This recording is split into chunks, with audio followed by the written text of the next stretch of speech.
Right. So again, my name is Mark Faulstich. I'm a retired lieutenant colonel and who worked primarily in space operations throughout my entire career. I graduated from the U.S. Air Force Academy in 1998 with a degree in space operations, and I have a master's in space systems. And I love space. I love it. I love it. I love it. But most of my focus was on something that was much more closer than what you guys do. You guys are all looking way out far, unless you're seeing the little things streaking across your screen, aren't you, on your telescopes? But how many of you have actually tried to track a satellite using any of your telescopes? Has anybody tried to? Tried. Okay, not usually if you're trying to track something low Earth, you really need some sort of pinpoint movable tracking system to do that. But it's something that you can do commonly if you have the right setup to do it. And there actually are amateur groups out there who love tracking satellites and not just the stars. But I'm gonna do a few fun things because honestly, they're just dots up there in the sky. So I'm gonna show you a little bit more of some of the stuff that I did do as well. You mentioned space launch. So I was squadron commander for First Range Operations Squadron at Cape Canaveral. And December 21st, 2015 is a day that will be remembered by many, many people involved in the space launch world, because this is what happened. And I was in a room where there were literal destruct buttons to blow this thing up because that was my job. If this thing would have endangered the Disney cruise liner, which was parked just a few miles south of us, or a number of cities, Cocoa Beach, Florida, Cape Canaveral, Florida, those cities can all be basically wiped out by a rocket that's flying back at them. But this was something that was fun, and yet if you ask my wife, it was probably the most stressed out I've ever been in my life, trying to coordinate a missile flying back at me because I enjoy them flying away and not. So this was SpaceX not landing a Falcon 9, really miles from my and believe me, the guys, my team that had their hands near the destruct buttons, when this happened, my building actually shook about 15 seconds before that because it creates a sonic boom as it's returning. And it was so loud, like the sun, like I thought, I was like, oh crap, the rocket just blew up. Cause it was like the whole building shook and I'm like, I am so fired. But the rocket landed successfully. It came into view and my guys, like, they all gave a sigh and they're like, holy smokes, I can't believe that actually worked. Because not only, I mean, that was truly an amazing event. People forget what they were actually doing though. Like that was, landing the rocket was one thing. They were actually trying to send up 11 Orbcomm satellites on that mission, which they successfully did, communication satellites on December 21st. What added to some of the stress there, though, was the prior mission to this, which occurred back on June 28th of 2015. They were carrying cargo to the International Space Station. This is what happened on just the prior mission to the mission I just showed you. T plus 2 minutes. Altitude 32 kilometers. Speed 1 kilometer per second. Downrange distance 13 kilometers. Everything's looking great. Everything's going good. Teddy coming back shows vehicle on course, on track. Oh, now it's not on track. Unscheduled disassemblage. Yeah. Wow. So this kind of almost ruined. I was actually on leave during that mission. I was with my wife visiting her mom up in Virginia, and I was actually watching this on TV. And when that happened, I was like, oh. So I was like, I told my wife, I said, well, I don't know. I may have to fly back down to Florida. We'll see. Luckily, I had a very, very competent deputy, was phenomenal at his job. And they rolled through all the operational procedures for an explosion like that. And luckily, what you didn't see here, though, is, they said the downrange distance, it was over the ocean. And we had done our job, made sure everything was safe. So all that debris splashed out in the ocean, which was good because this is what can happen when it's not over the ocean. So this is 1997, and this is the one that we always use to remind people, these are still big things with lots and lots of explosive fuel on board. So this was in 1997. 8, 7, 6, 5, 4, 3, 2, 1. 0. We have ignition and liftoff from Cape Canaveral Air Station of the Air Force Delta II launch vehicle carrying the new GPS-2R satellite. We have had an anomaly.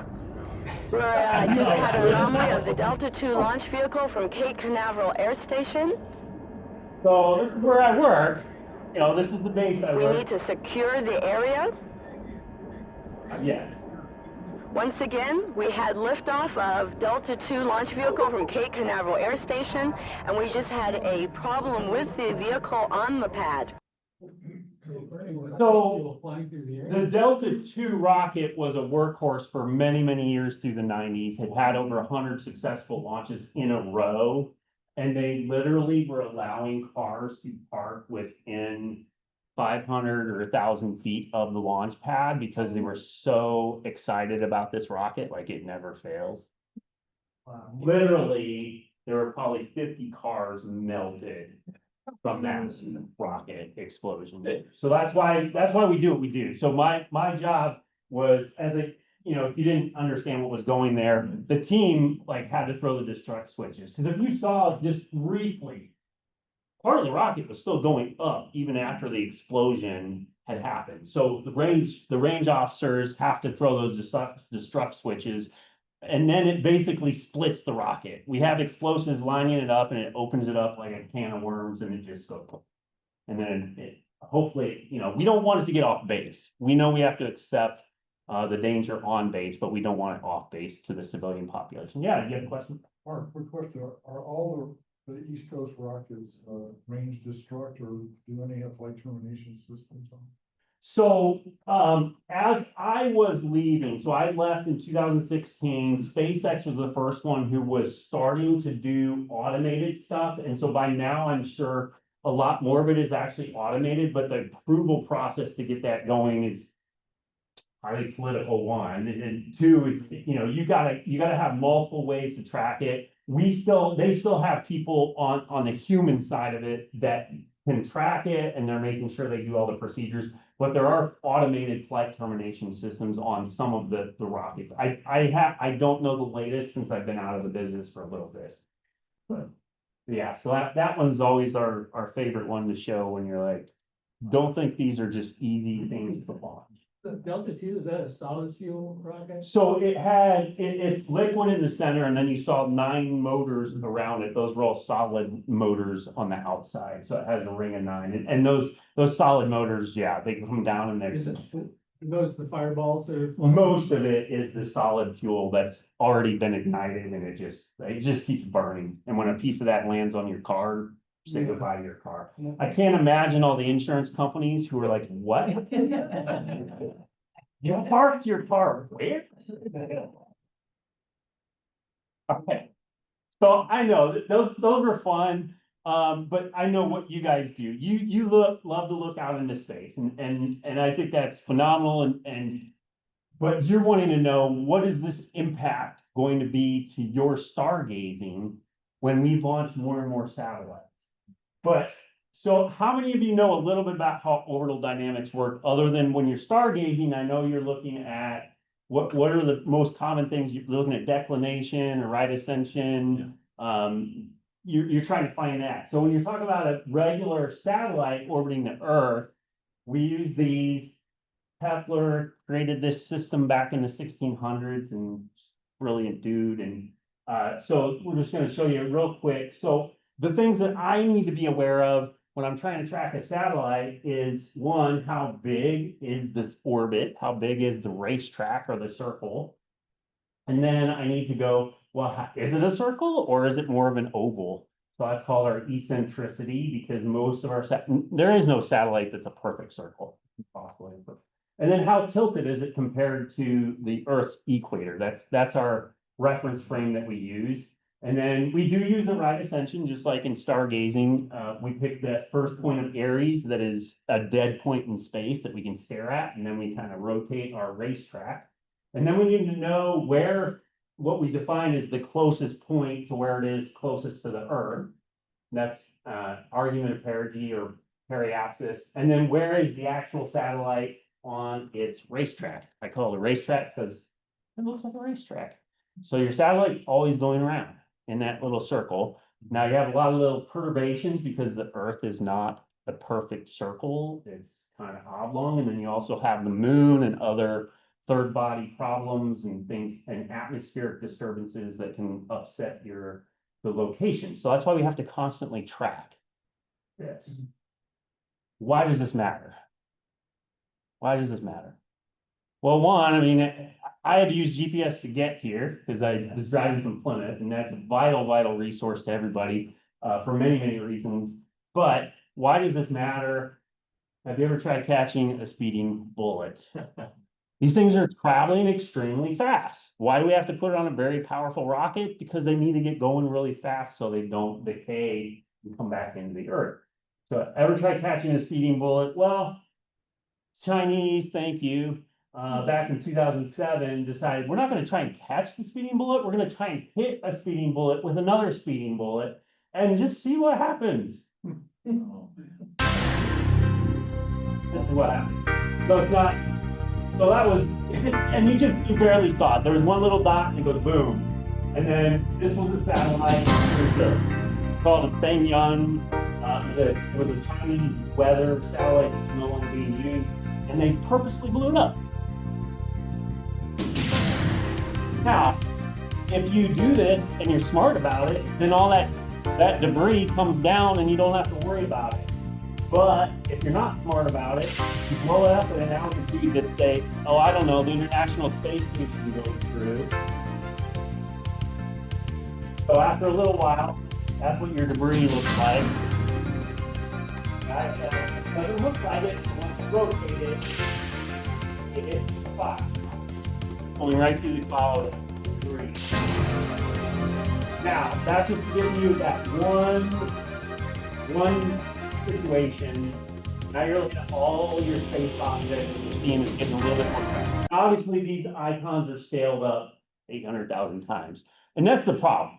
For decades, the US, Russia, and anybody else who actually had the capability to launch were just like, it's a big sky. We use the big sky theory. Like, what are the odds that anything is going to hit anything else? And you're like, pretty low, so let's just keep launching. Until you start going, oh, well, now there's a lot of stuff up there. So that one collision, so you saw that track. At first, it looked like it was all one, it was just one circle. The problem is 3 months after breakup, because again, you got all these different perturbations. You got debris pieces that are this small, some this small, different sizes. They all get affected. So your little race tracks that I showed you 3 months after breakup, 6 months after the breakup, 9 months, 12 months, and now you just got a mess of crud all over the place in low Earth orbit. So that was one Feng-Yang orbit plane that turned into all of these orbit planes, destroyed. When I left, we were tracking at least 3,000 when I left, and that was 2010, and we were still trying to figure out more pieces. So I'm guessing they're probably upwards of 4,000 is my. But then, not to be outdone, the Russians decided, let's see if we can do it. So on 15 November 2021, Russia purposely destroyed a Cosmos 1408, which was a defunct Russian satellite, and they generated over 1,500 trackable pieces of debris and thousands of smaller pieces that are not trackable. But those were intentional. If that was it, then that'd be great. Maybe we just live with those. The problem is every time we launch, we have not been great stewards of that domain. It's just like if you're talking, the problem is the closest domain that space is the air domain. But what happens when you shoot a plane down or something? It falls out of the domain. In space, it doesn't fall down. It just keeps traveling until years later, potentially centuries later, and we'll show that, but those were intentional. But then I was actually, so it's called the Joint Space Operations Center. I was actually in charge of the Advanced Satellite Catalog at that time, February 10th, 2009. So it was my team. Iridium 33, which launched in September 1997, it was basically a cow, 560 kilograms or over 1,000 pounds, so it's the size of a cow. And then this non-functional 1-ton Russian communication satellite, so a small car. Iridium was operational. They had actually moved this satellite. We had notified Iridium, hey, potential close approach. We had this process of notifying commercial agencies based on some information, tracking different things. We're like, there's a close approach. We call it close approach or but the odds were really, really low. We're like 1 in 10 million chance that this satellite and that satellite would coincide. Problem is they maneuvered, and I can't remember if it was a day prior or it was some number of hours prior, they did a maneuver. Didn't notify us or anything, which again, there's a whole process that we were still defining at that point in time. They maneuvered right into the defunct satellite, and it generated another 1,500 pieces of debris. So that one really got the commercial world and everybody else's attention on what we call COLA, or collision avoidance. And so what we did at the Joint Space Operations Center is we were calling up people. I remember talking to people in Argentina and Europe and all over the place saying, hey, I'm not telling you to move your satellite. Here's the information. I'm not gonna waste your fuel. You decide whether you want to waste your fuel or not, because it's very expensive to use that fuel up if you want to avoid a potential collision. And all we can do is give you a probability of collision, because we don't know perfectly where every satellite is. We know within a bubble is basically the way we do it. So is space debris a crisis? So this is actually a very nice a video put out by the European Space Agency. And really, when that Iridium Cosmos collision happened, that's when the Joint Space Operations Center on the US side really started getting everybody's attention around the world. And it's actually now called the Combined Space Operations Center, because they have a lot more international cooperation because people are concerned about it. So this European Space Agency video, we're going to show a little bit of it here just to give you an idea. Humanity has a littering habit. From the deep sea up into the sky. Space debris is now a well-established problem. Around 70% of the 20,000 satellites ever launched remain in space today, orbiting alongside hundreds of millions of fragments left behind by collisions, explosions, and intentional destruction.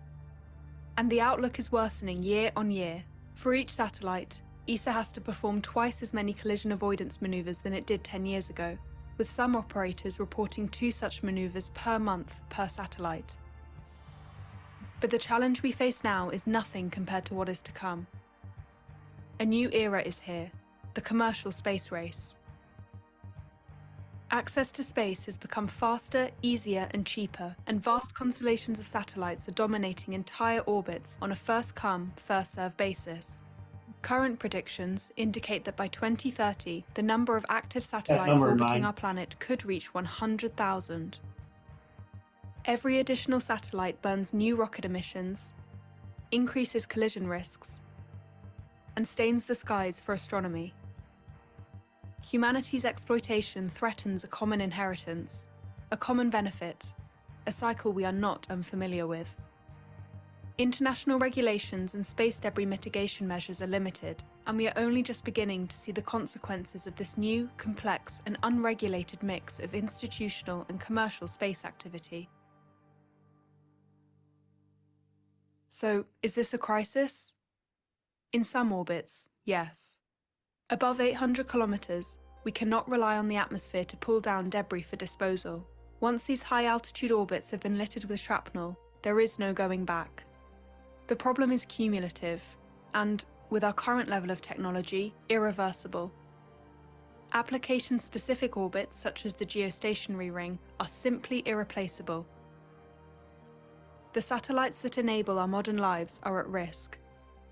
From navigation for global transport to time synchronization for banking and finance, telecommunications, climate monitoring, air traffic control, and international communication.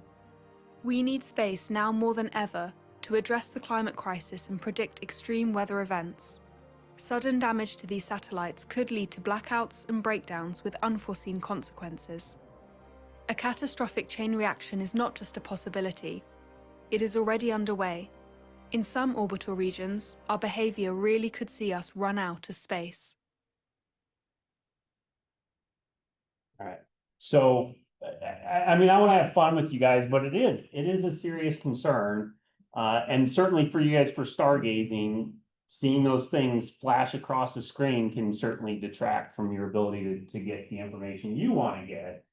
Now, if you guys are interested in trying to track or do anything with actual satellites, see if you can use one of your telescopes. There are numerous commercial websites out there. This is one that I actually used myself, and this is a recording of me actually playing around with it. It's called Satellite Tracker 3D. You can just go on Google and search it. You just pull it up on your browser. ISS is the International Space Station, also known as Zarya. The number, and I got familiar with this when I was typing in orbital parameters in the computer systems, 25544, the International Space Station, over and over and over again. I have to type 25544, I did that a lot. So this tool allows you, it's a pretty cool one, a commercial just application, like I said, it's web-based. You can kind of zoom in, and right now, like I said, the green is the racetrack for the International Space Station. You got different views. And you can go see where is the International Space Station. They actually have 2 dots because the International Space Station is the size of a football field. So, and then this one's actually moving. All those little dots are moving. You see some pieces of debris, Starlink satellite, another Starlink satellite, some more pieces of debris. Yep, there's another Starlink satellite. Got some other debris out there, another Starlink. You can see it's just a mix of active satellites. Now, obviously, these dots are way, way bigger than the actual objects, Right. but also remember, these are all traveling 17,000 miles per hour. They're not moving slow. It looks like it when you're zoomed out that much, Right. but they're moving very, very fast at that altitude. And so, like you saw in some of the videos, when if you collide with another object with that kinetic energy, it's lights out for the satellite. We actually had astronauts come to the Joint Space Operations Center when I was there. They would tell us stories of being up there, and they would hear a ping, and they would hope that it wouldn't punch a hole in the space station, because it was, if it's a big enough piece of debris, it could actually just rip a hole right through the space station. So we're always concerned about that. We would notify NASA numerous times of collision avoidance, and there were several times while I was there where NASA made the decision, hey, we're going to go ahead and do a maneuver. Usually they would try and schedule it somewhat close. They'd be like, well, we're going to do a maneuver anyway, because of, you saw in that other one, like within a certain distance, the International Space Station's usually between 350 and 460 kilometers.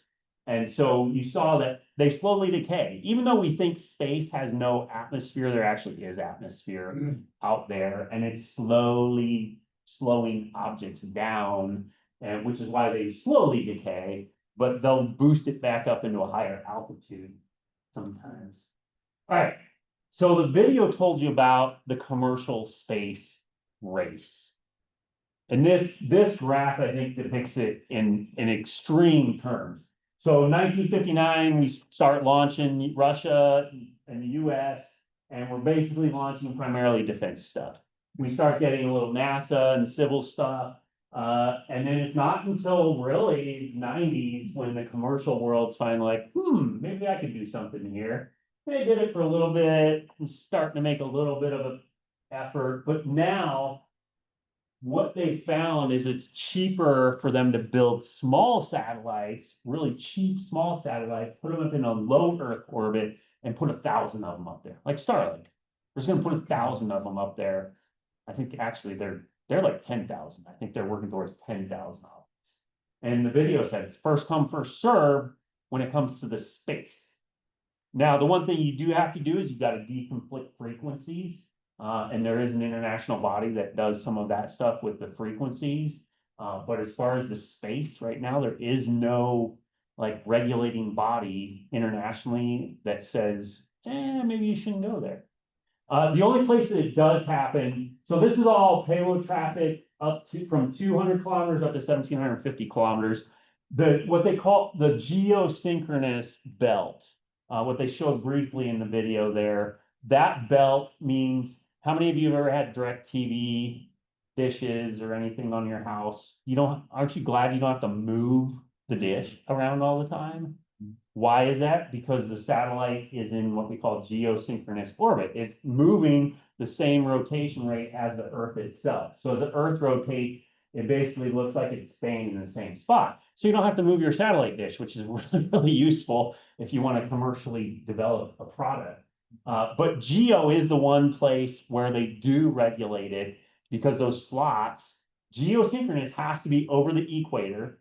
So all of your direct TV satellite dishes are pointing south from here. They're pointing south because they're at the equator, but they're 36,000 kilometers out there. They're way far out there. And so you just stare out there, but they do have slots. So there is an international body for geosynchronous, but those will never come down. There is no atmosphere to bring those back down. So those will stay there forever unless we boost them out. So what we actually have is we have these graveyard orbits that are even further out. Basically call them graveyards because you're like, the satellite's about to die, shoot it out farther and just get it away from everybody else. And then we just basically treat it again as big sky. It's like, you're way out there. I don't care anymore. If you, James Webb Space Telescope, so who here loves the photographs that you get from the James Webb? I mean, it is awesome. But if you go to like that satellite tracker 3D, you cannot find James Webb. Does anybody know where the James Webb Telescope actually is located? L2? L2. L2, yeah. L2. So if you know what L means, it's Lagrange, and it's a point actually. L2 is there's like 4 of them. L2 is actually farther away from the sun than the Earth, but it's such a way that the orbit itself, it's no longer in Earth orbit, but it's not really in a sun. It's a weird orbit because it's rotating around the sun the same speed as the Earth. But normally you would have to be on the Earth's orbit in order to do that. But because the Earth has its own gravity that's affecting it, and then the sun has gravity that's affecting it, we have these points out there called these Lagrange points, which are really unique points. So the James Webb is out there farther than the Earth, and it travels around and follows the Earth, and it's going around the sun with us. Those Lagrange points, we don't want to get those overcrowded either, because they have very unique scientific properties, and I love the photographs that James Webb produced. You can find Hubble though, because Hubble's in low Earth orbit. All right. Now, we look at this as well. This is just an overall object count. As I said, back from 1959 when we first started launching, and all the way up to 2024 here, 2025. And you see this unidentified stuff.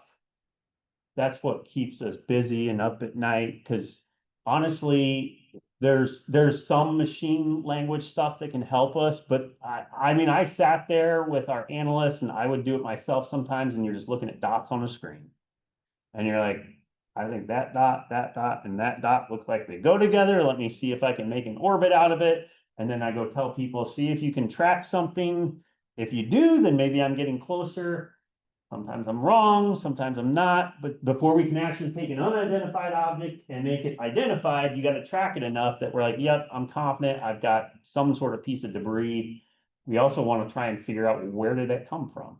Was it from the Chinese? Was it from the Russians? Was it one of ours? You know, did we have something that blew up in space without us doing it on purpose? Just to give you an idea, these things that are traveling, especially in low Earth orbit, it does not take very much size to do much damage. the space shuttle, when it used to launch, would come back and the windshield, they have like 7 layers of windshields, it would be pelted. And those were basically from poppy seed sized pieces of sand. And it would penetrate through 2 or 3 layers of glass. And because it's 1 millimeter in size, and it's basically like throwing a baseball at somebody and then saying, hey, I hope you can catch it. So not too bad. It's only 1 millimeter, you know, but again, because it's traveling that fast. Now you get into 3 millimeters, which is basically the size of a BB or something, and it's a bullet. So now we're shooting you with a bullet. Or if it's the size of a blueberry, like, why don't I drop an anvil on your head? If it's the size of a plum, like, why don't I hit you with a bus? So a plum, you don't want to get hit by that because you will get blown up by that. And as soon as you get up to a softball size, you're not talking about a bomb. So anything softball size and above will destroy whatever it hits. And then anything bigger. So like I said, the Iridium satellite, the defunct Russian satellite, you're talking, you know, thousands of pounds. These are very large bombs, which is why you have thousands of pieces of debris that just fly everywhere. And we try and track and catalog as much as we can. Now, why is it the military does it?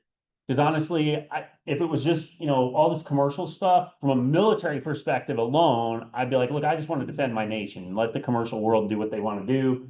And then, you know, you guys can sort it out internationally. But we're the only ones that have the capability to track this stuff because we have enough telescopes that can track these things and radars that can track these things.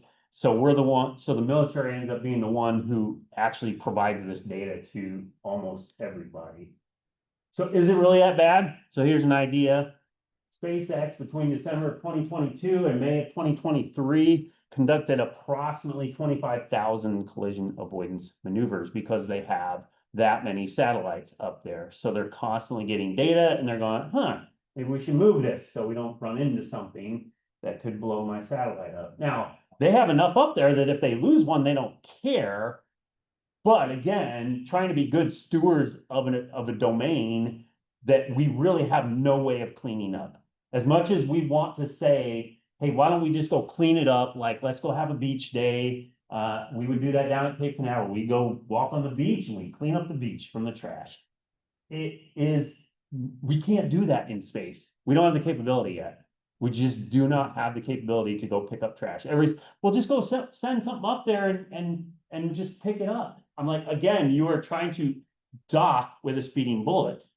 Then you have a bullet coming a different direction. And now you're saying, why don't I dock with that one? Well, now I have to change my velocity into a totally different direction, which takes a ton of energy. So when people think, oh, just go pick it up, you're like, it doesn't happen. Oh, we just go take a big trash bag and catch it. And you're like, it's going to punch a hole through your trash bag. So now this video, I actually got to go because this is, I had a bad day. I came here early and my computer gave me a blue screen of death. So I'm using your guys' computer instead of my laptop because I'm used to showing it on my laptop. But all right, so this is just to give you an idea of what's called the Combined Force Space Component Command, which the Combined Space Operations Center is part of this command now. This is now part of the United States Space Command. This is what they do.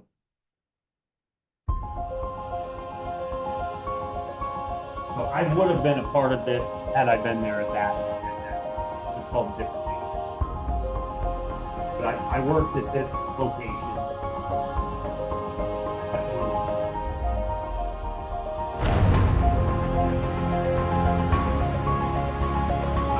This video is primarily focused on the warfighter, because that's our primary focus.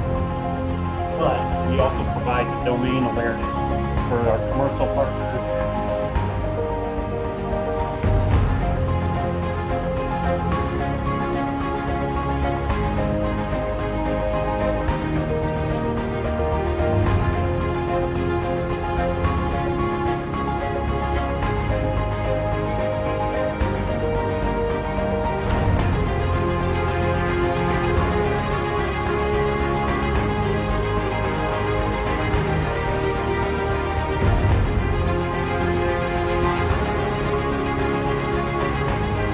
I used to be in charge of that.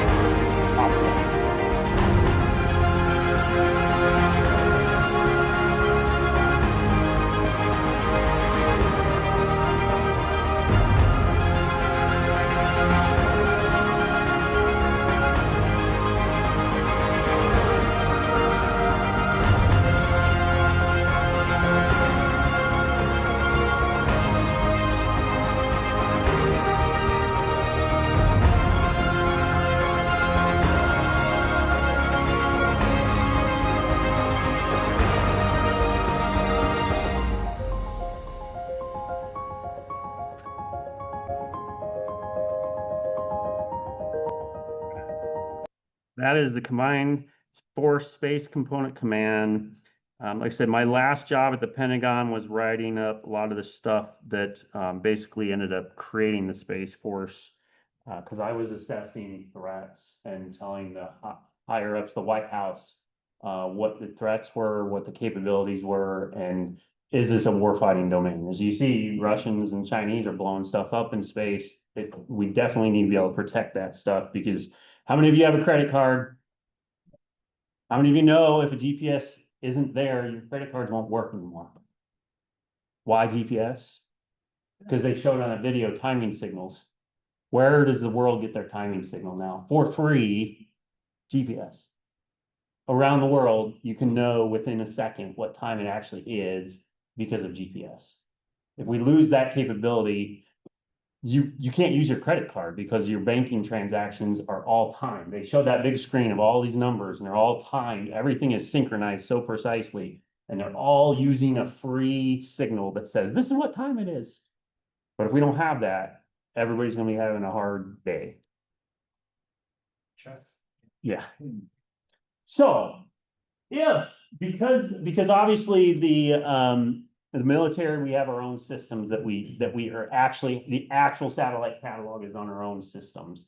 But we have a method of getting that information out to the public, and it's called spacetrack.org. If you want to go there, you can check it out yourself. Where like that satellite tracker 3D or any of the others, just go satellite tracking. You can go search it on the Google. They're all pulling from this. This is where the military is feeding all this information to the public, so commercial civil agencies can all make their own decisions on do we want to maneuver, and then they'll contact the Combined Space Operations Center or one of the units that relates to them and go, hey, what are the odds that our satellite's going to get hit by this piece of debris? What I want to really point out though, so anybody go check this out, read the user agreement if you want to sign up, learn how to track satellites. But so I went to this website. They have this scoreboard there. I just went to it a couple days ago just to get the latest numbers. So remember in the video, which was in 2024, did anybody remember what the number was? I told you, remember the number. That was active payloads. So 2025, we're already at 12,000 active payloads. So from the fall of 2024 to now, the summer of 2025, we've added 1,800 active payloads, and debris is now 18,000. That's trackable debris. Total 47,000. Analyst objects, like I said, those are the ones that we're like guessing. We're like, I think something's there, but I don't have enough tracks because I'm telling this worldwide network of sensors that we have, radars, telescopes, all these things that we're telling them, try and track this thing that's out there. I think there's something out there, but all I'm doing is I'm looking at this screen full of dots and I'm trying to pick out a track and going, well, I think these 10 dots look like they go together. But sometimes when you've got 100 dots on the screen, it's really hard to pick out which ones go together. So you can see it is growing and growing, and the commercial space race really is kind of elevating that, and that it's going to very quickly going to require some sort of international body probably to regulate this to some extent. So, but that's what I have as far as space debris, collision avoidance. Yeah, what questions do we have? A couple of years ago, we had a woman from London or someplace in England talk to us about this very issue. Yeah. And she talked about that it was almost inevitable, a chain reaction at some point Yes. where things just started breaking smaller, and Yes, I mean, that is, there was I can't remember the professor's name, it was NASA scientist who had this prediction. He said, look, if we keep going this route, eventually we're gonna have too much stuff up there and it is gonna cause a cascading effect.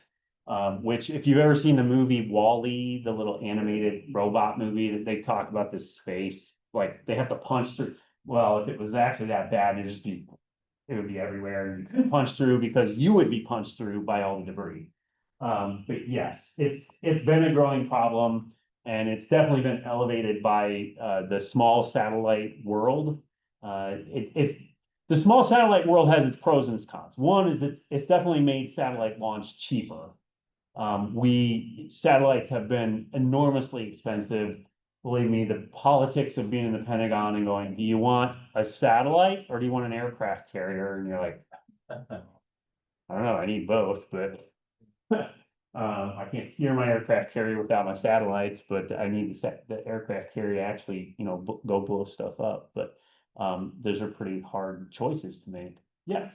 Would it be out of the question to use like a laser to vaporize some of these? So,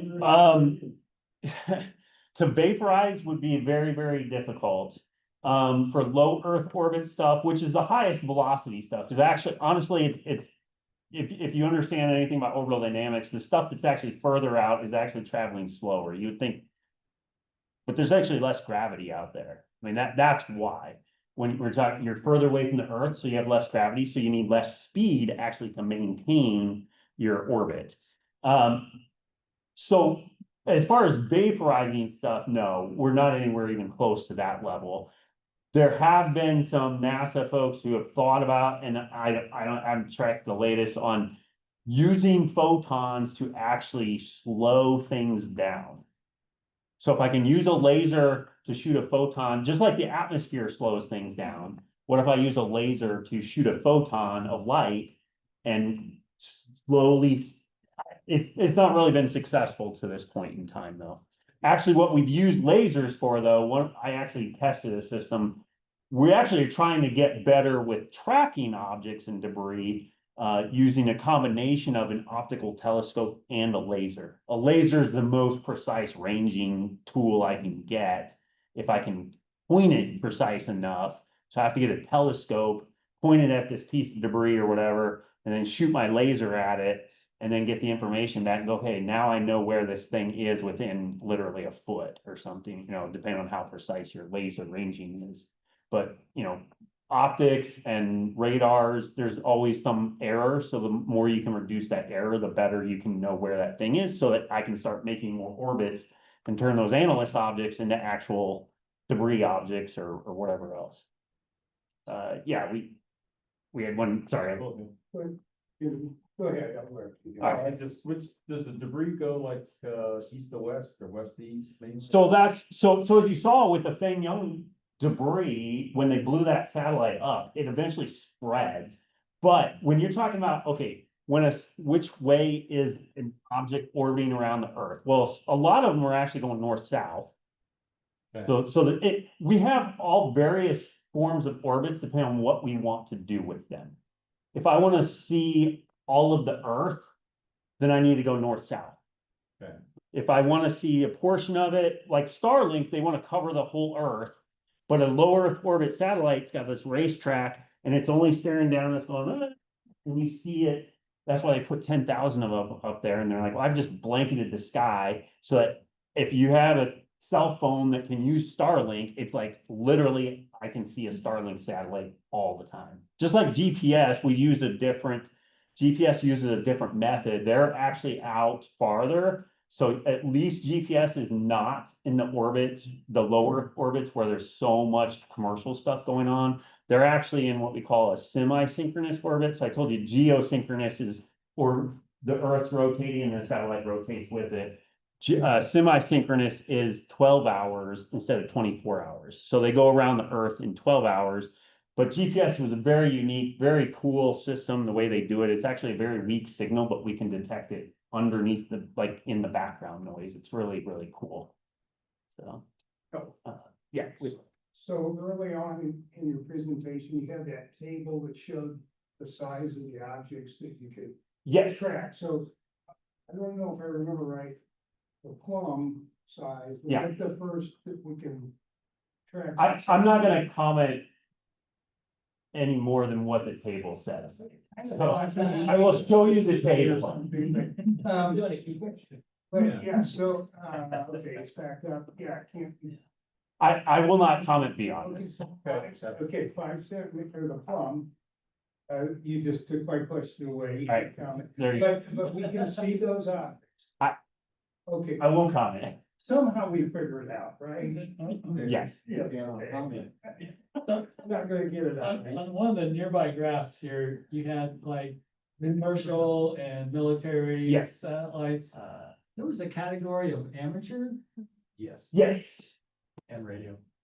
There are some, actually, when I was at the Air Force Academy, I don't know how they would have categorized it. I was actually working on a satellite at the Air Force Academy as part of my degree program that did get launched. Now, it didn't actually serve a military mission. I mean, I was at the Air Force Academy, so we were military, but it was probably categorized as amateur.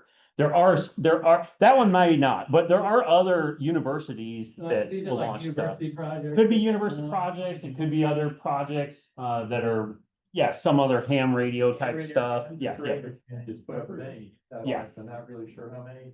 Joe Florence may know more about it, but it's been going on. So the satellite is amateur, 50 but the years. launch was probably on a regular rocket. Yeah, they had to contract somebody, so usually we would tag, so like the satellite I worked on at the academy, we tagged along, I don't remember what the payload was, but there was a primary payload, and then usually they have a little bit of space, they're like, wanna throw something on there, and CubeSats. yeah, I mean, they can throw CubeSats Some of them and, are yeah, pretty small. yeah, the one we were working on was, about that big or something. We had a project that we were doing for school. Is polar orbit more dangerous than an equatorial orbit, or are they about the same? Well, so the polar orbits, so I said polar orbits are gonna cross all of your latitudes. Every object is gonna cross the equatorial plane.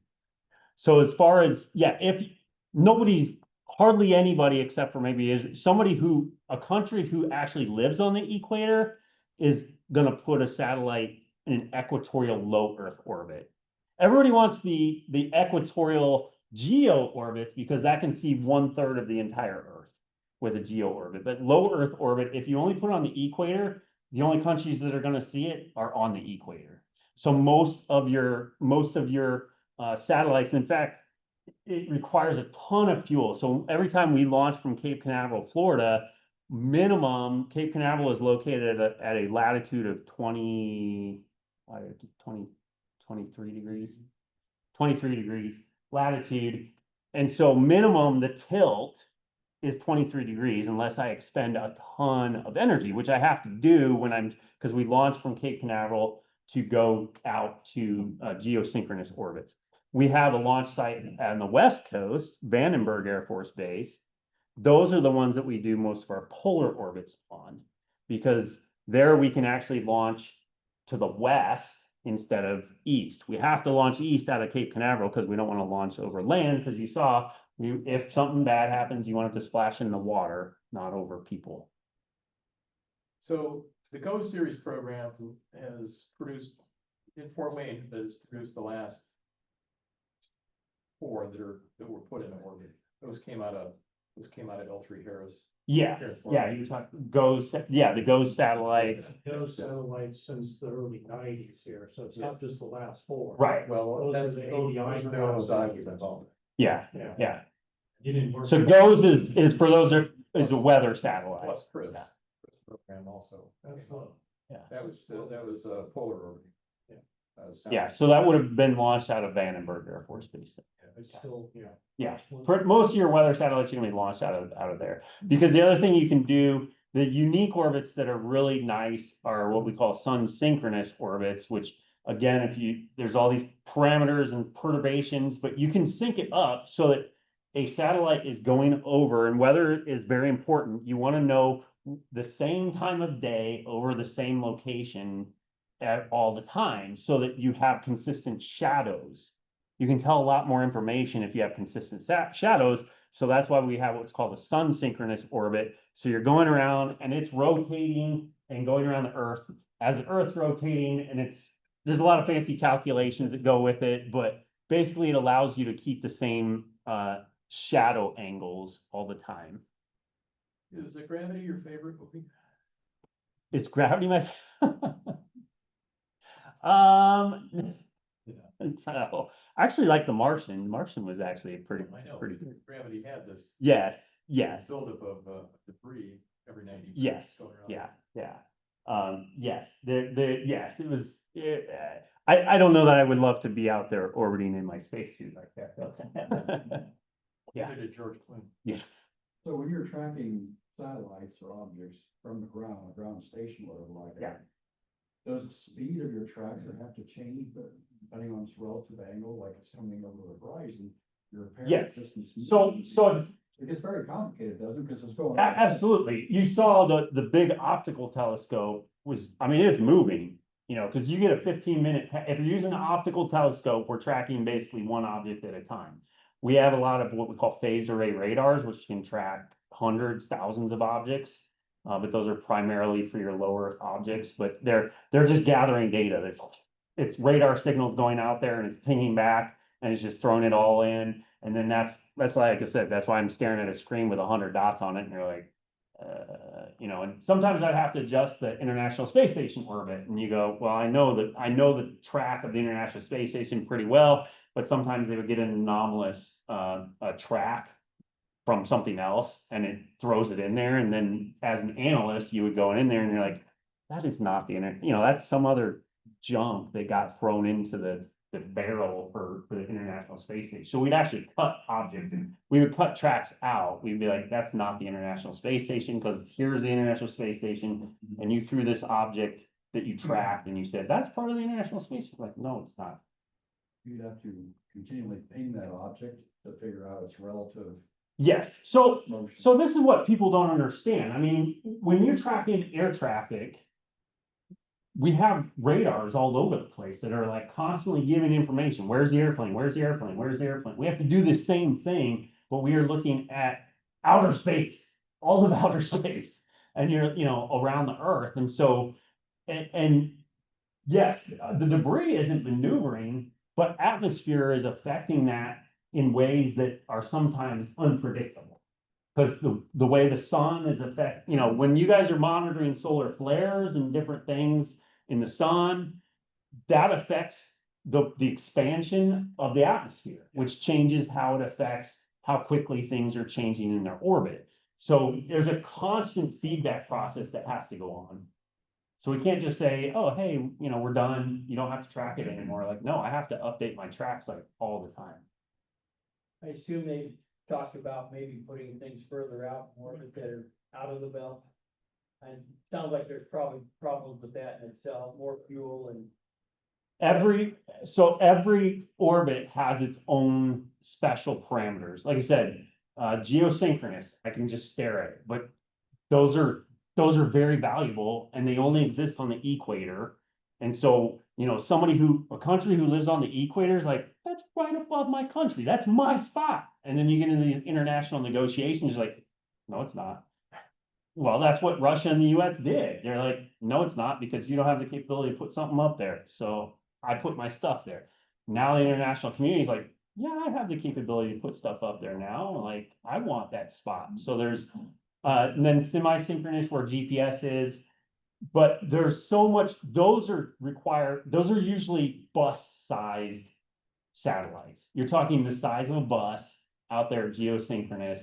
And that's why it was so expensive. And that's where the commercial world has avoided it for so long because they're like, it's too much money. And so now with the small stuff closer to Earth, they're like, I can use a cheaper rocket, get it out there, and I can launch these smaller satellites and I can just flood the area. And they go, okay, now I can actually get a return on my investment. But the cost thing. Yes, And absolutely. it's also- And a capability thing, depending on what type of mission you're trying to accomplish. Like I said, weather satellites, we need them in specific orbits so that I can see all the weather patterns at consistent times of day. You couldn't observe it further out, I guess. Much more power. I mean, we have weather satellites way out at GEO as well, but they are very, very big. Why are they big? Because they require a lot of power. Huge solar panels, huge batteries, lots of sensors that are very, very powerful. So it's much cheaper and easier if it's lower to Earth, but now you have to maneuver it a lot more, you know, you gotta worry about the atmosphere. Yeah. Yeah, so, you know, Starlink's got, I don't know, 10,000 up there, and I thought their goal was to put like 30,000. Something like that, yeah, I can't even keep track. And then, anymore. I don't know, there's more than one organization that wants I want my stuff. But Yeah. maybe the Chinese, so there might be like, 3, 4 organizations that wanna do this, like, Right. well, so now you're talking about 100,000 just. That's from, what like, the video just showed. from- That, just from cell guys, From- like, From the 2024 Starlink to cell, like, 2030, the prediction is we will have 100,000 active objects. Yeah, but is that all from these cellular, I mean, A lot of it is the commercial space industry. Well, 'Cause- at what point does it become like a crisis where it's gotta be managed, I mean, the ESA is saying, wow, it's. I mean, that's part of the negotiations in the international communities. If we could, if we could stop fighting wars and stuff, like actually talk about a domain that everybody benefits from. Mhm. Then we could say, you know what, if we just ruin this for everybody, then we're all hosed because nobody has the ability to clean this up. I don't have a vacuum sweeper that's. So you don't have a feel for if it's like. I haven't checked the 200,000, or 500,000, or what's the number when you get up to too many sats in a certain orbit? Okay. Yeah, it's a big number. I mean, you Yeah. saw some of those displays. I mean, like there's a million objects already that are really, really tiny. Yeah. That you're like, well, we just aren't getting consistent enough tracks or whatever on some of those things. Didn't I read recently where the Japanese are putting up a satellite or something to try to demonstrate recovery of debris? So you can do that. And if you know what you're trying to recover. And so potentially if you knew there were gonna be a lot of objects in one particular plane. And then you wanted to say, let me go slowly orbit with each of these, grab onto it and then deorbit it, whatever you wanna do, like slow it down. Basically, you just wanna slow it down so it becomes ballistic and goes towards the Earth. And then it's just gonna burn up, assuming it's not too big. I mean, we have had pieces of debris that do survive from rocket bodies that land on some ranchers, on a ranch in Texas, and then he's like, it's like this. I mean, we have these big titanium canisters, and he goes out there and he's like, okay, I got my cows, and then I have a big round titanium ball, and then they're like, where did that come from? And came from outer space. But yeah, I mean, the titanium stuff will survive. Most of it'll burn up though. And then the rest of it, we're just like, well, hopefully it'll land in the water because we're 75% water. So, yeah, it won't matter. Mark, you spend any time at Stratcom monitoring rocket launches? So I did, so when I was at the Joint Space Operations Center, we fell under Stratcom. So I reported to Stratcom, headquarters, out in Nebraska. So, but I did not work at Stratcom headquarters. But we were technically still a part of it operationally. You said Starlink is low orbit, so what's the shelf life of these 10,000 Starlink things? And will they fall to Earth after they? So you saw in the video, it kind of showed you some of these orbits where it kind of, Starlink satellites, I don't remember what their altitude is. If they don't maneuver them, I think they're designed to probably deorbit, probably within a few years. So they do need to repopulate them, to keep their constellation up, or they do have maneuver capability on their satellites. And there's a very, very precise calculation that people put into how much fuel do I put on this based on how long do I want the satellite to live? Because you want to time it right. You don't want to put too much fuel and be like, well, the satellite's dead, but I've got a ton of fuel left. And you don't want to build it with so much redundancy that you're like, well, it's still working fine, but I've got no fuel left. So and the more redundancy and the more fuel, the more cost. And that's always the big difference you have with the satellites. So for Starlink, they're trying to be somewhat responsible. It's just they're putting up so many things. It's like, well, yeah, you're being responsible, but you have literally 30,000 objects, 10,000 objects. You want to get up to 30,000, whatever the number is, the latest number. It's just a lot to track all the time. And like I said, right now, there's nobody else in the world that has the capability to track everything worldwide, because not only, I can't just have things, I have a telescope in Hawaii. I can't just use one track from one place in Hawaii. I also need tracks from someplace, say, over on the other side of the world. Because I don't have enough information to really give me consistent data without it moving too much, especially in those low Earth orbits. Anything else? Are the Russians and Chinese also building these tracking? I know what you may not know for sure, but like they may not have as broad a capability as we are as far as 3D, whatever thing like that. But I assume, especially the Chinese with all their money, would be buying. I don't know where the Chinese have their tracking assets located, and I don't know how many assets they have. I haven't been in the business long enough. Or it's been a while. I retired in 2018, so I haven't kept up, and I don't want to comment any more than that. You mentioned the objects in the Lagrange points. Yeah, Any objects, how many satellites are in the Lagrange? And there's like, what, 4 of them, I guess? yeah, usually it's been NASA stuff that sends them to Lagrange. I don't recall how many NASA has. Webb is like 1,000,000 miles out. And Yeah, yeah, it's, yeah. Distance. It's, yeah, so usually, I mean, there's not a ton of stuff out at Lagrange, because it's usually the civil stuff that's monitored. The ones that are inside the Earth's, in between the sun and the Earth, are usually used to monitor the sun. James Webb is pointing away from the sun, so they're like, well, let me put it on the other side of the Earth, so I'm not looking at the sun all the time. So it's like L2, L4, or L2 out there, L1, L3, L4. So the Earth, and you got L1 sun, L1, L2, I don't remember. There's like 4 points that you can send something and it'll just kind of stay there. Not crowded. What's that? They're not crowded, especially out west. No, they're not really that crowded, but they know when it's getting ready to die, they'll move it into something that's just gonna, become an asteroid or whatever, it's gonna go into solar orbit instead of doing those. Yeah. All right, anything else? I do have, just for fun's sake, we'll go back to some cool rocket launches. And I'll lower the volume so you can talk if you want. You have the ESA satellite that exploded, basically, I don't know what it was, a few feet off the launch pad, around the launch pad that, I don't know, this goes back eight or so years ago. I don't have that video. Yeah, I know that there was a SpaceX rocket that blew up on the pad. Yeah.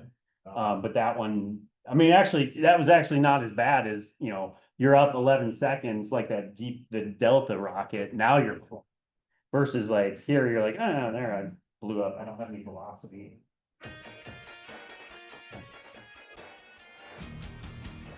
So this was my squadron that I was in charge of. This was that range operations squadron that we were responsible for all the operational public safety down at Cape Canaveral. I just love rock.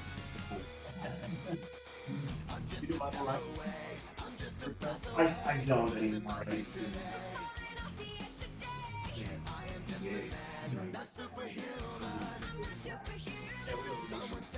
Oh, it does.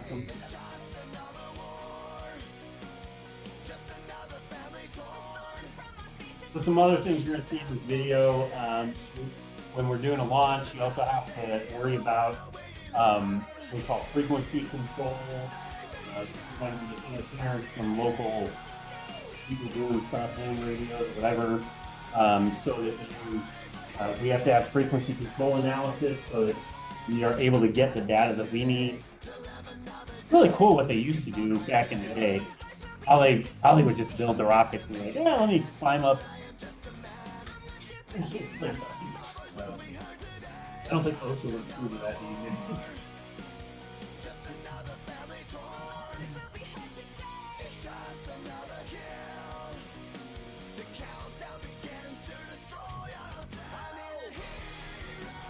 The other thing we do, we have the Coast Guard is there with us, working alongside us. Disney cruise liner or Carnival cruise liner underneath the path of the rocket when it's going up. So there's those frequency bands that we have. That's the building that I was responsible for that I thought was actually, I was in an operational meeting with emergency management for the entire county when they were getting ready to launch, when they were getting ready to return the SpaceX rocket back. And this is literally like 6 months before, and somebody told me, hey, we just completed our first analysis of that sonic boom, and we think we're gonna blow out all the windows on the street.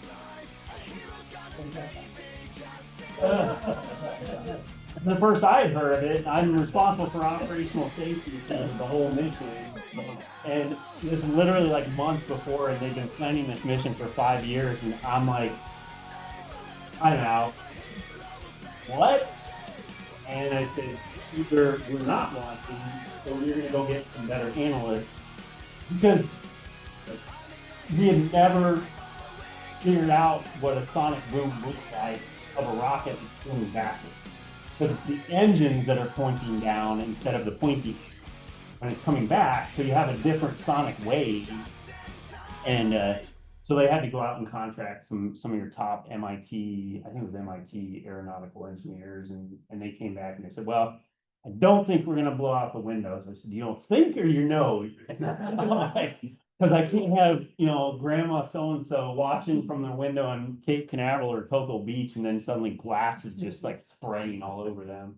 And they said, no, it is not gonna shatter the glass, but you will hear it, you will feel it. And yeah, like I said, when it came back and we had lost video contact, we still had telemetry, but I literally thought I was fired because it was so loud and the building, it shook. I was like, oh, crud, I'm fired. But luckily it came back and no glass broke, but yeah, every one of those sonic booms is pretty crazy. Well, thank you guys so much. Thanks, Mark.